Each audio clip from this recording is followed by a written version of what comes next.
Michael McDowell holds off Chase Elliott in a nearly 2-hour-long green flag run to get a clutch win and guarantee his spot in the playoffs. Let's talk about NASCAR in the Brickyard.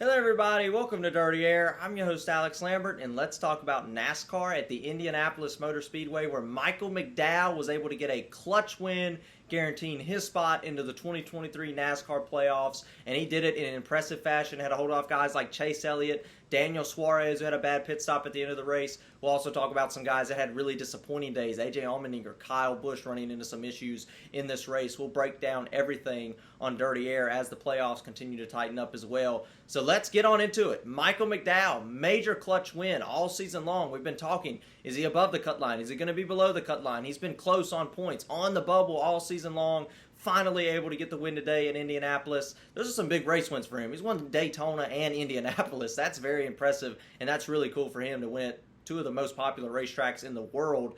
Michael McDowell has. But this is a really big win for him. Guarantees his spot in the playoffs, like I said, and it'll be fun to see what he's able to do in the playoffs. He's been really consistent all year. I've been saying this a little bit at the end of last year and all year this year, that Michael McDowell is getting the results. He's taking that car and finishing probably better than where it should be running. If it's not a top 10 car, if it's a 15th place car, he'll put it in the top 10. He's been doing that all season long. He's been caught up in some accidents, able to save the car, get to the end of the race, capitalize on bad days, and really capitalize on the good days. McDowell's done that all season long, and that goes back to his experience. Once again, this guy's been racing for over a decade. This guy's really experienced in the NASCAR Cup Series, and you saw it today with how he was able to get the win. Had to save his stuff all day. Like I said, that super long green flag run this entire race essentially under green flag. Any mistake, anything you did good was going to pay off at the end of this race with that long green flag run. And Michael McDowell did everything perfect all day long. Never missed a corner. Didn't make a mistake getting onto pit road.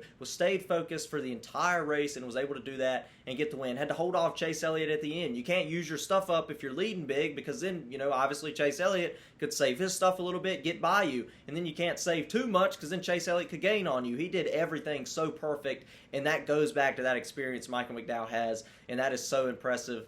And it was really fun to watch that all day long. And I'm really glad to see Michael McDowell get this win. Was able to finally celebrate with his family. Once again, that Daytona 500 win was impressive as well. That he was in third when that crash happened, was able to win the 2021 Daytona 500. Did a very good job that season as well. But this season, going out there and dominating a race in Indianapolis is really impressive. And at first I was going to title this video "Underdog Win Michael McDowell," but then I thought about it. This isn't really an underdog win. McDowell's been in the top 10 all season long. He's been really fast on the road courses. I almost kind of expected this on a road course for him to run very well or potentially go for the win. This was almost expected from him going into these road course races, at least this season and maybe even last season. So very impressive for Michael McDowell. Let's go ahead and go through the top 10. I kind of want to break down what happened here at the finish. You had Michael McDowell obviously get the win, and then you had Chase Elliott, who was trying everything he could to gain on Michael McDowell, but just didn't quite have the speed at the end. Once again, he was able to get to him right at the finish of the race. Chase Elliott really closed down the gap, but I think McDowell was saving a whole lot at the end. He even said in his interview he was saving for a potential overtime restart, which is, once again, goes back to that experience. If we had a caution, McDowell was preparing for that for the entire race. So really impressive there. I don't think Chase Elliott had the speed that the 34 team had this week. But Chase Elliott, I want to talk about him for a second, because second today, we talked about how the NBC broadcast talked all week about how he's won 7 of 11 road course races in the last car, the Gen 6 car. Then we moved to the new car in 2022. Last season, Chase Elliott so far is yet to win on a road course race in this race car. I think Chase Elliott has been very good at the road courses. You go back to Watkins Glen last year, had a shot to win. Had a shot to win at a few road course races this season. Had a shot to win today, except for Michael McDowell. Chase Elliott has finished in the top 5 on most of those road course races, has been very fast on most of those road course races.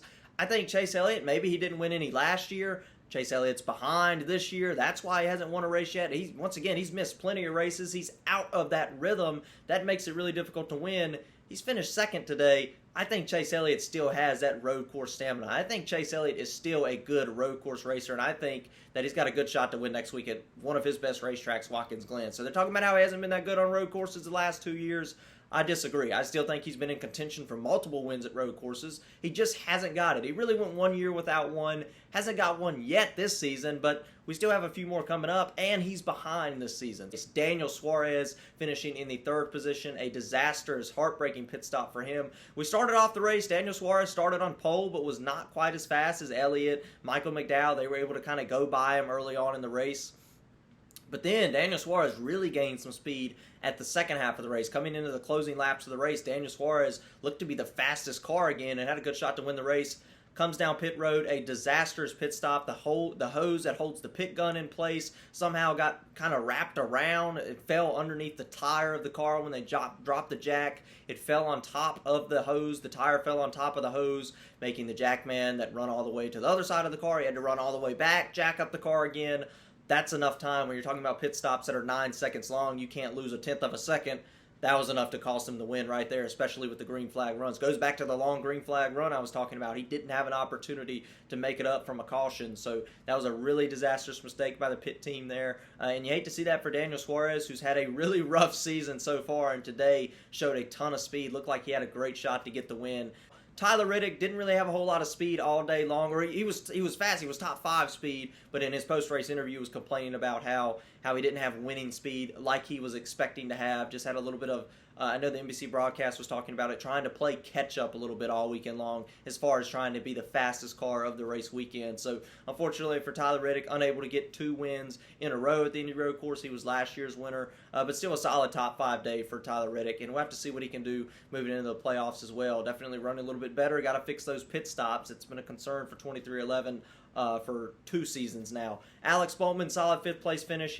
Chase Briscoe was able to get a really solid 6th place finish. You know, we saw the 14 team really struggle all season long. The first half of the year would unload off the truck like 35th. It was crazy how slow they were, but showed speed all weekend long and was able to get a decent 6th place finish. And they've been running a little bit better. It's not good. It's not SHR standards how they've been running, but was able to run better today, and they've been running a little bit better as we've gotten into the summer months. So Chase Briscoe with a decent, another top 10 finish today at the Indy road course. Martin Truex Jr. ended up in the 7th position, your Sonoma winner earlier this season. Kyle Larson finished 8th. Larson was in the top 5 most of the day. Not sure what happened at the end. Looks like he just lost a lot of speed, just wasn't going quite as fast.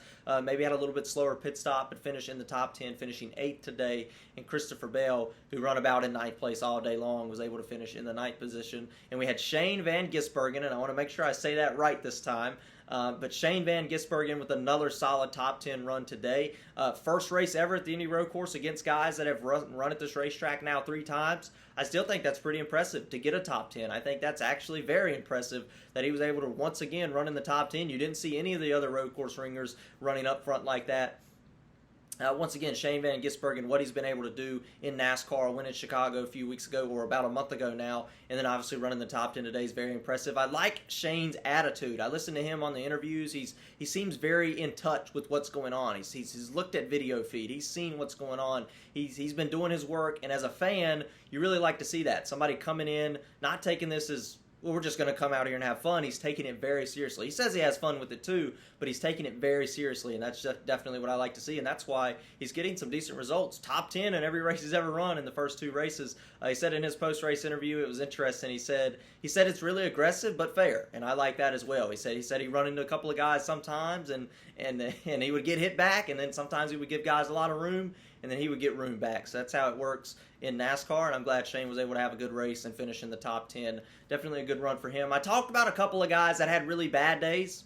Kyle Busch looked to be having a top 5 day, was the fastest car, running the fastest lap times of the race early on, and then something went wrong with the valve spring, something with the cylinder in the engine, had some engine trouble. That's really unfortunate for Kyle Busch that looked to be having a solid day, and I want to note that every spot that you finish in the regular season points is more playoff points per round in the playoffs.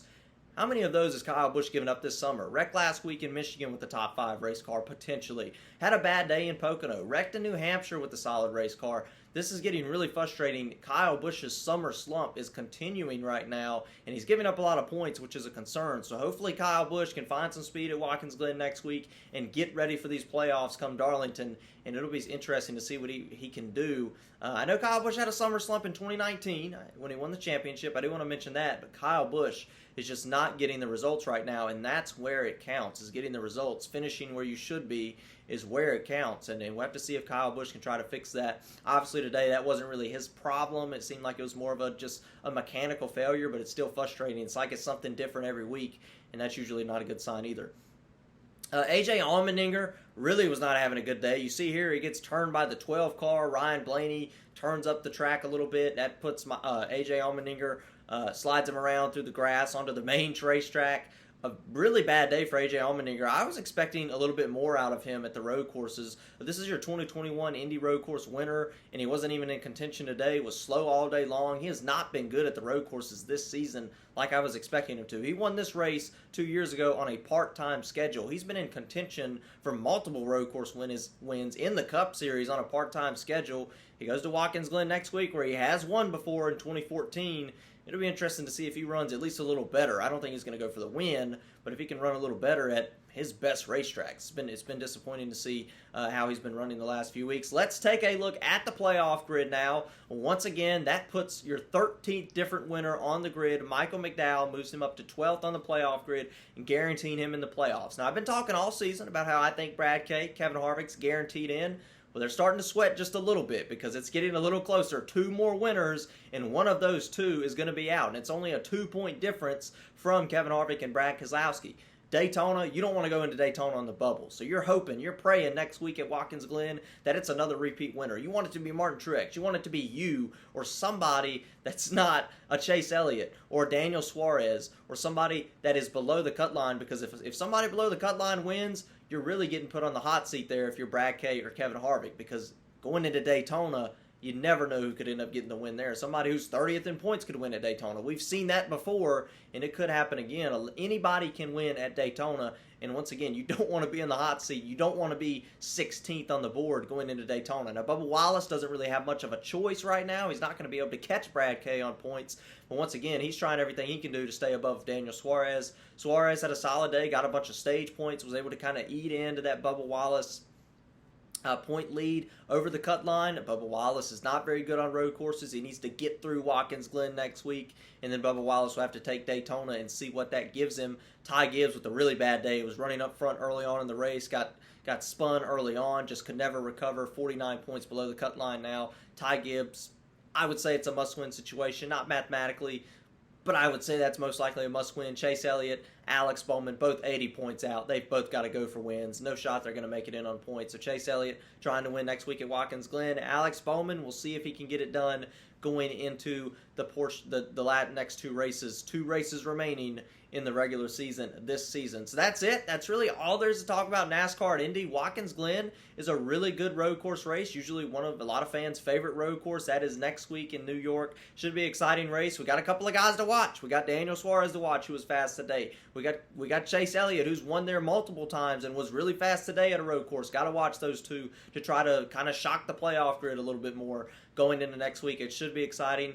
Like and subscribe if you like the video. Please share the video if you do. I really do appreciate it. And of course, without another not top 30 finish for Kyle Busch, let's get rowdy.